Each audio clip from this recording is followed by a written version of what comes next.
Based on the drafts, man, Malaysia definitely have a bit of an upper edge here. The way that they can play the game, very aggressive all the way from the start, early control. Just like we've seen, I think the meta has kind of shifted to a pure early to mid-game focused composition every single time, right? Those early to mid compositions usually do so much better.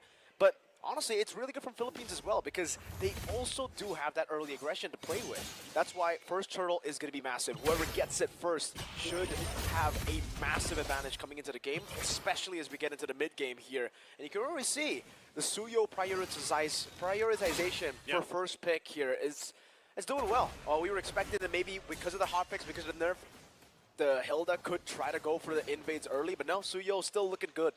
Yeah, it doesn't happen, and part of that too, again, you have to look at the fact that, you know, we talked about maybe the potential for these kind of longer team fights going on, and that is the two revitalizes, right? One for each team. The typical thing we're seeing with the Faramis, you have that Netherrealm, and then you have the Valentina for Galantis, so he's probably going to be taking that as well. So these are going to be very extended team fights that eventually break out once especially these objectives are up.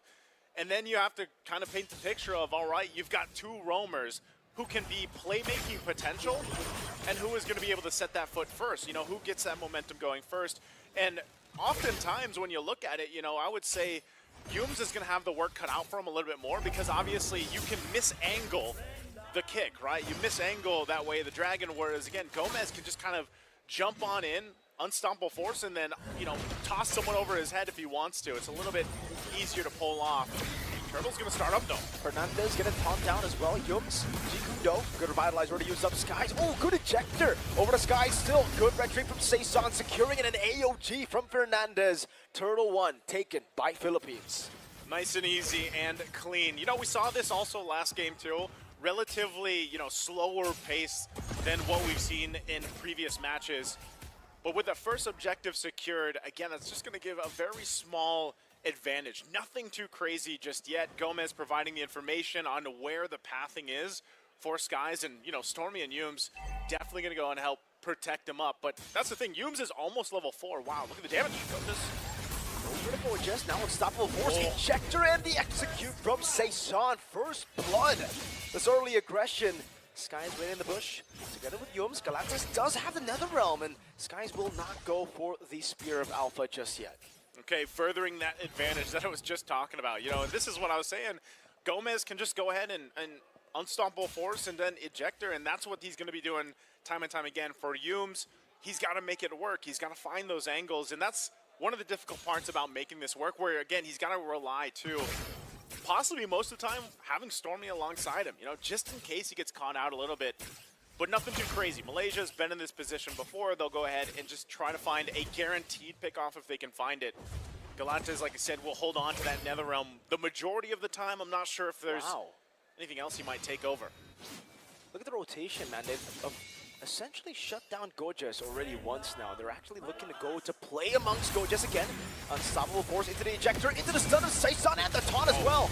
Waiting on Netherrealm from Stormy. Gojas will be able to survive. That's a big ult, though. That's a lot. Not only the ult, right? The ult is used. They get the Revitalize out from Gojas. And all this was the timing of the Turtle, right? Turtle's going to be up in less than 10 seconds. And so they get at least an ultimate out of it. Stormy might have it back up depending on how they delay this. But it looks like they just might give the Turtle up. You know, look for a play elsewhere. They're kind of falling behind when it comes to these a little bit of decisions at the macro level. So Saison secures that second Turtle. Gojas could be in trouble. Again, unstoppable force up top, the ejector. Now Gojas gonna be eliminated again. Saison goes in for the blades on the Soul Sever and snipes him down up top. The fadeaway. The fadeaway clean. And just like we were talking about, Naisu, early game is where you want to be ahead, right? Having the control in the early game. Turtle number 1, we were talking about how prio Turtle number 1 is going to be, and Philippines got both the first Turtles. Yeah, they got both of them, and you know, this is already a little bit different in terms of what we saw in the previous game, because you know, these minor things that are happening in this early portion of the game, they all stack up, and that's what they're going for. You know, they're stacking up these Turtles, they're stacking up a couple of kills if they can find them, and that's also off the back of Gomez. Gomez able to get off that pick-off potential, where Yums, you know, we haven't been able to see him do it yet. And again, that's the struggle of where is that window of opportunity for Yums? How can he actually get in position to get the proper kickoff? And if you think of it, who is he going to weigh in the Dragon? even if he kicks Galantes, there's another realm that Galantes pretty much has 24/7. And so that is the difficult thing we have to see them do. Gojas has been struggling as well. Just gets that first item locked in. Look at the play here under the tier 1. Well, Loli already forced to use the Purify, gets the Spear of Misery onto Galantes and Torres. But again, for Loli, it's all about just surviving in this lane. Against the Iritho, we were talking about how it's a skill matchup, and so far Torres has definitely gotten the dub here in the lane department. Galantes on the Valentina. It's definitely going to be a big threat as we get into the mid-game here, Naisu. We know just how oppressive a Valentina can be, especially when you get the snowball going, and it's a turret up top taken by Saison, accompanied by Gomez, just to open up the map a bit more. And turtle number 3 is going to be spawning in the bottom lane. All right, turtle number 3. You know, we see this time around if Malaysia can actually contest this. But I think given the way things have gone, man, unless they get a pick-off started where they get this advantage, they're going to have a very difficult time approaching this. Fernandez charging up, the Unbreakable goes for Yumes.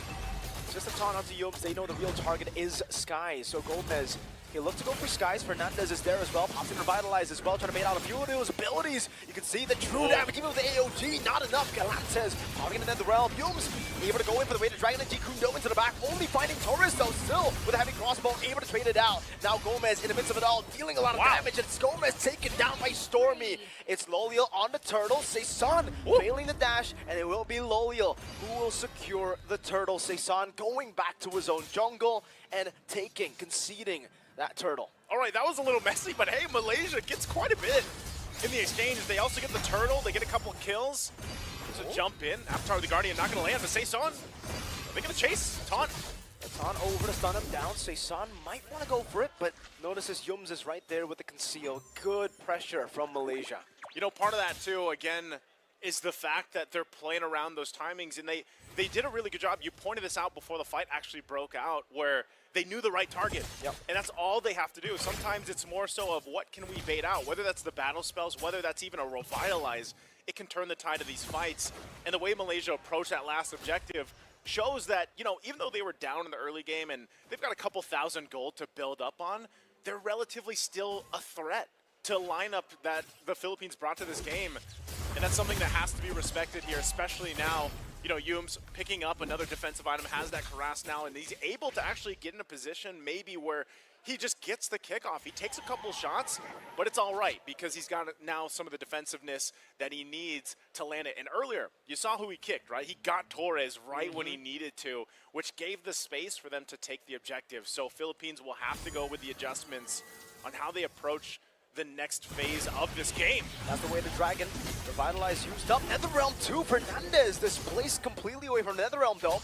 Galantes still able to dash away. Now Fernandez AOG just in time to escape. Galantes picks up the Starlium Scythe in the 8th minute of the game. All right, Fernandez had to use a lot to survive. Luckily he does. But again, you're 15 seconds away from the Lord coming up, and Malaysia has looked like they've gotten the pendulum in their favor, at least for now. Yumes putting some pressure there, of course. They want to get this tier 1, open up the map a little bit for this. It looks like they will get it. The poke, you got to respect it. Good push up top as well from Saison. They have not been able to answer him just yet. And this is what he loves to do. You know, whether it's the Nolan, whether it's the Suyo, he'll push the other side of the map. And so Malaysia will constantly have to worry about that. But now that Lord's up, this is where you can go ahead, put Loliel there, let him go ahead and push that wave in, do his thing, and just SOD, and Saison gets the Blade of Destruction. He's got that available to him, so now they have to just go and claim their space around this Lord take. Being that the first one, again, either team can go ahead and prioritize that if they want to, but relatively take their time. Skies will go ahead and get in position, and again, it's up to, we'll see this, conceal. Again, looking for Jikundo with the flicker, able to find it, but it is going to be purified out of it. Fernandez now with AOG, unable to survive. Galantes a bit late with the Netherrealm too. Gomez earlier went for the ejector. Galantes caught in the midst of it all. Yumes chasing him. Jikundo. Loliel spearing it in. Saison in the midst of it all. Trying to deal damage, but it's not going to be enough to take anyone down. Bleeds out the safety spear of Alpha from Skies. Gomez low. He gets into the turret, takes a couple shots and has to back off. Skies will still be alive and he doesn't go down, but this is a position now for Malaysia to start up the Lord. 2-4-0 trade for Malaysia. And you can see the health bars. They played that so well. Crisp, clean execution as they secure the first Lord of the game. Man, oh man, Malaysia playing these team fights so well. A lot of times it's just even responding on the fly. Again, it was great from Gomez. You know, he got the injector off and set things up, but again, the response, and I don't know how, man, but Sky's surviving that, even being thrown into the turret. How many times have these Malaysian players gotten away with just a sliver of HP?